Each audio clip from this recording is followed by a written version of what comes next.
කලාතුරකින් මෙවැනි විශාල පිරිසක් අවතැන් වෙන්නත් සමහර වාර්තාවල පළවෙනි විදිහට 10 දිනකට ආසන්න ප්‍රමාණයක් මේ වෙනකොට මිය ගොස් තිබෙනවා. එimhe මිය යන්නත් අවශ්‍ය නැහැ. මොකද මේ ගම් වතුර එක පැත්තකින් වැස්ස ස්වභාවිකයි තමයි. හැබැයි අනතුරු ස්වභාවික නැහැ. ලෝකේ විද්‍යාවේ තාක්ෂණයේ දියුණුව විසින් මෙවැනි අනතුරක් කල්තියා අඳුරගෙන මොන ප්‍රදේශවලට වැඩිපුර වැස්ස පතිත වෙන්නේ මොන ප්‍රදේශවලද වැඩිපුර ගම් වතුර ඇතිවීමට තරජනය තිබෙන්නේ මේ පිළිබඳ ඕනතරම් දත්ත තොරතුරු එක්රැස් කර ගැනීමට සමත් වෙන තාක්ෂණයක් දිනු වෙලා තිබෙනවා.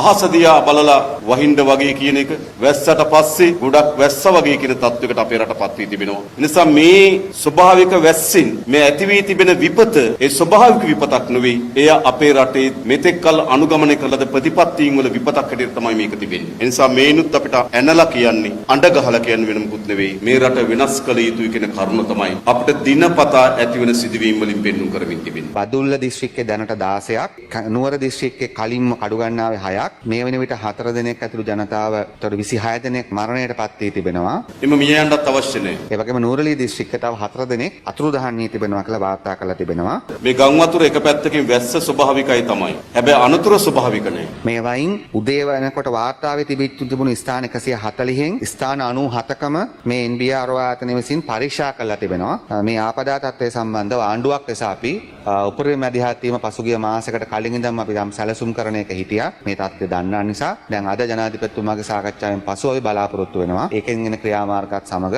ඉදිරි කටයුතු කරන්න. ඒ වගේම අපි බලාපොරොත්තු වෙනවා දැන් කරන ඒ රිසර්ච් වලින් පස්සේ කරු ජනාධිපතිතුමා සමග සාකච්ඡාවක් කරලා ඒ පිළිබඳව අනාගතයේදී ගත යුතු පුළුල් ක්‍රියාමාර්ගවලට යන්න. ඒ නිසා මේනුත් අපිට ඇනලා කියන්නේ අඬ ගහලා කියන්නේ වෙන මොකුත් නෙවෙයි. මේ රට වෙනස් කළ යුතුයි කියන කරුණ තමයි අපිට දිනපතා ඇති වෙන සිදුවීම් වලින් පෙන්වුම් කරමින්